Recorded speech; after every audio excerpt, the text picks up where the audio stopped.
Historia de Jabobo, tomo 3, volumen 1, Libro de los Reyes de Media y Persia. Capítulo 35. Los Macabeos. Roma absorbe Siria y Egipto, últimos reinos griegos. Roma ordenó a Antíoco III a que entregase a Ptolomeo los territorios conquistados. Sin embargo, Antíoco pensó en transferirlos nominalmente, casando a su hija Cleopatra con Ptolomeo V y otorgándole a ésta en concepto de dote algunas provincias, entre ellas Judá, la llamada Tierra de la Decoración por los judíos. Sin embargo, aunque la boda se celebró en el año V de la dominación siria sobre Judá, este no dejó que tales provincias pasaran a manos de Ptolomeo V.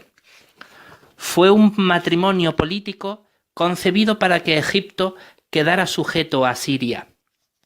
Pero el ardid fracasó debido a que Cleopatra no continuó a favor de Siria, pues acabó poniéndose de parte de su esposo. Cuando estalló la guerra entre Antíoco III y Roma, Egipto tomó partida por esta última, o sea, por Roma. Antíoco III consiguió capturar Macedonia, Grecia y Asia Menor al año siguiente de la boda entre su hija y el rey egipcio, y tras invadirla, Roma le declaró la guerra y lo derrotó en las Termópilas. 2 años más tarde perdió la batalla de Magnesia y alrededor de un año después tuvo que renunciar a todas sus posesiones en Grecia, Asia Menor y las zonas al oeste de los montes Tauro. Roma le impuso un tributo gravoso y así comenzó su dominación sobre Siria. Tras su expulsión de Grecia y Asia Menor y la pérdida de casi toda su flota, Antíoco III volvió su rostro a Siria. Los romanos consiguieron que el oprobio que Antíoco les había causado volviera sobre él. 2 años después de su derrota, Antíoco III murió mientras intentaba saquear un templo en Elymais, en la tierra de Persia. Le sucedió su hijo Seleuco IV. Entretanto, la opresión siria sobre Judá seguía acrecentándose cada vez más, así como el descontento popular de los judíos hacia estos. Todos estos sucesos también cumplieron las profecías escritas por Daniel, el vocero de Jehová, en el destierro. Y pondrá su rostro para venir con el vigor de su reino entero, y habrá términos equitativos con él, y actuará eficazmente. Y en lo que respecta a la hija de las mujeres, a él se otorgará reducirla a ruina, y ella no se mantendrá firme, y ella no continuará siendo de él. Y él volverá su rostro a las tierras costaneras y realmente tomará muchas. Y un comandante tendrá que hacer que el oprobio procedente de él cese para sí, para que su oprobio no sea. Él hará que vuelva sobre aquel, y él volverá su rostro a las plazas fuertes de su propio país, y ciertamente tropezará y caerá, y no se le hallará. Para aquel tiempo ya oficiaba en el sumo sacerdocio Joaquim o Alcimo, sucesor de Menelao. Y estos otros sucesos siguieron acaeciendo a través de aquellas tierras orientales. El rey Ptolomeo V trató de conseguir las provincias que componían la dote de Cleopatra y que, por tanto, debería haber recibido, pero sus planes quedaron truncados, pues murió envenenado. El trono pasó a Ptolomeo VI. Por otra parte, Seleuco IV, estando él necesitado de dinero para pagar el cuantioso tributo que adeudaba a Roma, envió a su tesorero, Heliodoro, a requisar los tesoros que, según se cree, albergaba el templo de Jerusalén. Heliodoro ambicionó el trono y mató a Seleuco IV, pero el rey Eumenes de Pérgamo y su hermano Atalo hicieron que fuera Antíoco IV, hermano del rey asesinado, quien subiera al poder. El nuevo rey quiso demostrar que era más poderoso que Dios, tratando de suprimir el culto a Jehová. Insolentemente dedicó el templo de Jerusalén a Zeus o Júpiter. En el invierno del año 69 de la vida de Ligio se erigió un altar pagano encima del gran altar en que se efectuaba a diario una ofrenda quemada a Jehová y que se hallaba en el patio del templo. 10 días después se ofreció en sacrificio a Zeus un cerdo sobre el altar pagano. Esta profanación provocó la sublevación de los judíos comandados por los macabeos, a quienes Antíoco IV combatió durante 3 años. Entonces, en el aniversario de la profanación, Judas Macabeo volvió a dedicar el templo a Jehová, instituyéndose la fiesta de la dedicación o Hanukkah. Para aquel tiempo, Ligio ya estaba casado con Rosa y su suegra Raquel ya había fallecido, al igual que su madre Eunice. Solo tenía a su hermana Ana, quien estaba casada con Melquí, el hijo de Janaí de la tribu de Judá. Y todos ellos vivían de la cosecha del trigo y de la cebada y de la vid de unas eras cercanas a Betfagé que ellos tenían en posesión cuando la compraron años atrás, tras un gran esfuerzo que hicieron para lograrlo, pues eran muy pobres y de humilde condición. Y todos ellos formaron una familia muy numerosa y unida en la casa donde vivían en Jerusalén. Con la victoria de los macabeos sobre Antíoco IV Epífanes y su ejército, lograron independizar al fin a Judá de la dominación de Siria, el reino griego. Cuando el maldito Antíoco sacrificó un cerdo sobre el altar, ordenó que con parte de la carne se hiciese un caldo, que posteriormente mandó salpicar por todo el templo, a fin de mostrar su odio y desprecio por Jehová, el Dios de los judíos, y para contaminar su templo al grado máximo.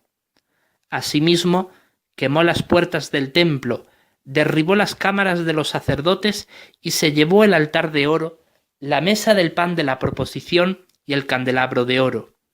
Más tarde, dedicó el templo de Zorobabel a Zeus. 2 años después, Judas Macabeo volvió a tomar la ciudad y el templo. El santuario estaba desolado y en los atrios del templo crecía la maleza. Judas derribó el viejo altar contaminado y edificó uno nuevo con piedras no labradas. Ordenó hacer vasos para el templo e introdujo en él el altar del incienso, la mesa del pan de la proposición y el candelabro. Una vez purificado el templo de su contaminación, fue cuando lo dedicó a los 3 años.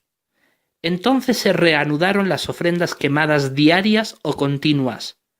Jehová permitió que Judas Macabeo obtuviese la victoria sobre Siria a fin de que su templo se conservase limpio para la llegada del Mesías. Y tanto Ligio como toda su familia llegaron a ser adoradores leales de Jehová y muy apegados en su afecto por las sagradas escrituras. 3 años después de la dedicación del templo, los macabeos firmaron un tratado con Roma en la que se les concedía cierta autonomía propia. Por cierto, Ligio vivió 85 años de vida y con 59 engendró a Filipo. Para cuando el niñito nació, aún regían los griegos de Siria sobre ellos, y el desprecio hacia los judíos era tan intenso que se burlaban de sus propios nombres. Y como Ligio era de ascendencia griega, le puso ese nombre a su hijo a fin de evitarle mayores problemas. Y en la guerra de los macabeos murió el sumo sacerdote Jaquim, y en su lugar se puso a Jonatán, quien es de los macabeos. 57 años más tarde, después de que los macabeos firmaron un tratado con Roma, ellos establecieron una Judá independiente y autónoma completamente. A pesar de ello, continuó habiendo fricciones con Siria. Finalmente, los judíos mismos solicitaron la intervención de Roma y en el año 41 de su independencia, el general romano Gneo Pompeyo tomó Jerusalén tras un asedio de 3 meses.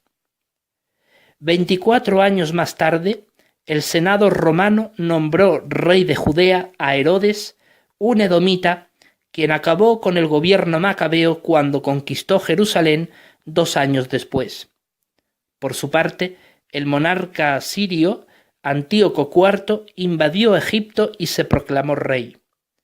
A instancias de Ptolomeo VI, Roma envió al embajador Cayo Popilio Lenas, quien llevó consigo una flota impresionante y órdenes del Senado romano de que Antíoco IV renunciara al trono de Egipto y abandonase el país.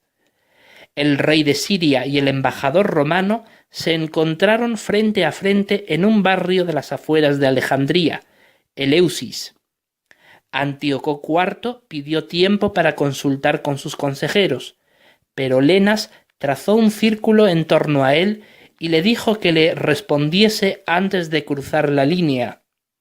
Humillado, Antíoco IV se plegó a las exigencias de Roma y regresó a Siria un año antes de que profanase el templo de Jerusalén. Desde entonces, otros reyes seleucidas ocuparon el trono de Siria y continuaron hostigando a Judá, pero ya no en la medida que lo hicieron sus predecesores. Por otro lado, un año antes de que Cneo Pompeyo invadiera Judá y la sometiera, Siria se convirtió en provincia romana. En cuanto a Egipto, en el año 32 desde que Jerusalén estaba bajo el yugo romano, el gobernante romano Octavio derrotó en la batalla de Accio a las fuerzas aliadas de la última reina tolemaica, Cleopatra VII, y del amante de ésta, el romano Marco Antonio. Tras el suicidio de Cleopatra al año siguiente, Egipto también se convirtió en una provincia romana, con lo que supuso el fin absoluto del imperio griego. Entonces llegó a dominar en el escenario internacional el imperio romano. Ahora bien, en medio de todas estas circunstancias sociopolíticas y a lo largo de los reinados de las dinastías seleucidas y tolemaicas, hasta que desaparecieron ante la conquista del imperio romano, la familia de Ligio aumentó considerablemente en número en Jerusalén a lo largo del tiempo, y Jehová lo bendijo por su fidelidad y le concedió el honor de ser antepasado del Mesías el Cristo. Y de esta manera llegó a estructurarse su árbol genealógico. Ligio, hijo de Herodión, se casó con Rosa y ambos tuvieron a 2 hijos, a Filipo y a María su hermana, quien se casó con Eleazar, hijo de Eliud, y ambos tuvieron a 2 hijos, a Matai y a Sara. Por otro lado, Ana, la hermana de Ligio, se casó con Melquí, hijo de Janaí, y ambos engendraron a Leví y a Elisabet, quien llegó a ser la esposa de Filipo, y ambos engendraron a Antonino. En cuanto a Leví, él se casó con Sara, la hija de María, y Eleazar, y ambos engendraron a Matat y a Raquel. Raquel se casó con Matán, y tuvieron varios hijos e hijas, entre ellos a Jacob, quien se casó con una devota judía de nombre Ruth, y ambos tuvieron a José, el padre adoptivo de Cristo nuestro Señor. Matat, el hermano de Raquel, se casó con Rebeca, y ambos tuvieron varios hijos e hijas, entre ellos a Elí, quien se casó con Noemí, y tuvieron a María, la madre de Cristo nuestro Señor, quien después de engendrarlo se casó con José. En cuanto a Filipo, él vivió 77 años de vida y con 39 engendró a Antonino. Y Antonino vivió 88 años de vida y con 58 engendró a Atanasio. Y el nombre de su esposa era Julia Valeria Cabo, de origen romano y prosélita judía, procedente de Regio en Italia. Y Antonino tenía 75 años de edad cuando Cneo Pompeyo capturó Jerusalén, en la cual murieron unos 12.000 judíos en la confrontación, muchos de ellos a manos de sus compañeros israelitas. Como ya para entonces Jerusalén llevaba muchos años de disputas y luchas internas propiciadas por ambiciones egoístas y empeoradas por facciones religiosas rivales, como los saduceos, los fariseos o los celotes, la familia de Antonino decidió separarse para ir a otro lugar en donde morar en paz. La estirpe familiar de Matán y Matat vendieron las tierras de Betfagé y se mudaron para vivir en Nazaret, en la tierra de Galilea, en donde tenían parientes morando allá, y así salieron de Jerusalén. En cuanto a Antonino y su esposa Julia y su hijo Atanasio, ellos también salieron en mudanza de Jerusalén y se embarcaron para partir desde Tiro hasta la ciudad de Roma.